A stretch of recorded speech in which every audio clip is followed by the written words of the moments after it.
जंतर मंतर पर पहलवानों के प्रोटेस्ट के बारे में आप सभी को जानकारी होगी। 28 तारीख को यानी जिस दिन नई संसद का उद्घाटन होना था, उस दिन जंतर मंतर पे पहलवानों का धरना जो स्थल था वहां का टेंट वगैरह सब हटा दिया गया है और उस दिन कुछ पहलवानों की गिरफ्तारी भी हुई थी। उसके बाद काफ़ी मीडिया में सुर्खियां रहीं, बहुत सारी चीज़ें चली, तमाम चली। फिर उसके बाद हरिद्वार में जो मेडल्स हैं पहलवानों के द्वारा उसको भी बहाने की चर्चाएं आई और उसके बाद जो मेडल्स थे जो भी उनके पास मोमेंटो था जो उन्हें मिला था वो राकेश टिकैत के द्वारा ले लिया गया था ताकि वो उसको नदी में प्रवाहित ना कर सकें। इतने सब सारा जो प्रकरण हुआ, उसके बाद ठीक एक दिन पहले जो कैसरगंज के सांसद हैं यानी बीजेपी सांसद ब्रजभूषण शरण सिंह का एक बयान सामने आया था कि अगर मेरे ऊपर आरोप अगर सिद्ध हो जाते हैं तो मैं फांसी लगा लूंगा।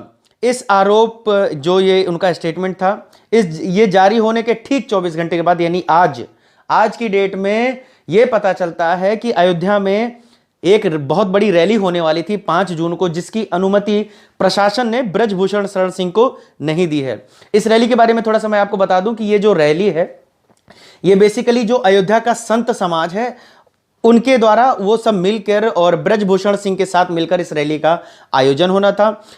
बहुत समय पहले आपस में ये सब बातचीत हुई थी कि जो पॉक्सो एक्ट है उसका बड़ा दुरुपयोग हो रहा है। ये जो चीज़ें मैं आपको बता रहा हूँ ये अयोध्या में कुछ मीटिंग्स के दौरान ब्रजभूषण शरण सिंह और जो संत समाज है उन सब के बीच बात हुई और इसी पॉक्सो एक्ट के दुरुपयोग को बचाने के लिए, अपनी अपनी राय रखने के लिए और अपनी बात को आगे बढ़ाने के लिए ये जन चेतना महारैली होनी थी अयोध्या में 5 जून को।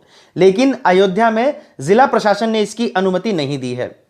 कारण उसका यह बताया गया है कि जिले में धारा 144 लगी है, इसलिए इसका आपको अनुमति नहीं मिला है। अब ये सारी चीजें होने के बाद ब्रजभूषण शरण सिंह ने अपने फेसबुक अकाउंट पर इस ये जो सिस्टम हुआ कि उन्हें अनुमति नहीं मिली इसके बारे में लिखा है और वो क्या लिखा है उसके बारे में मैं आपको बताता हूं और उसके बाद आप मुझे बताइएगा कि आखिर क्या इस मामले में क्या हो रहा है, क्या हो सकता है, आपका क्या अंदाजा है। जो उन्होंने अपनी फेसबुक पोस्ट में इस जन चेतना महारैली को लेकर जो जिक्र किया है, जो बात कही है, वो मैं आपको एज इट इज पढ़कर बताता हूं और स्क्रीन पर भी आपको वही चलता हुआ नजर मिलेगा। ब्रजभूषण शरण सिंह ने लिखा है, मेरे प्रिय शुभचिंतकों, आपके समर्थन के साथ पिछले 28 वर्षों से लोकसभा के सदस्य के रूप में सेवा की है। मैंने सत्ता और विपक्ष में रहते हुए सभी जातियों, समुदायों और धर्मों के लोगों को एकजुट करने का प्रयास किया है। इन्हीं कारणों से मेरे राजनीतिक विरोधियों और उनकी पार्टियों ने मुझ पर झूठे आरोप लगाए हैं। वर्तमान स्थिति में कुछ राजनीतिक ब्रजभूषण शरण सिंह ने लिखा है, मेरे प्रिय शुभचिंतकों, आपके समर्थन के साथ पिछले 28 वर्षों से लोकसभा के सदस्य के रूप में सेवा की है। मैंने सत्ता और विपक्ष में रहते हुए सभी जातियों, समुदायों और धर्मों के लोगों को एकजुट करने का प्रयास किया है। विभिन्न स्थानों पर रैलियां कर प्रांतवाद, क्षेत्रवाद और जातीय संघर्ष को बढ़ावा देकर सामाजिक समरसता को भंग करने का प्रयास कर रहे हैं। उद्देश्य ये है कि 5 जून को अयोध्या में एक संत सम्मेलन आयोजित करने का निर्णय लिया गया ताकि पूरे समाज में फैल रही बुराई का विचार कर सके।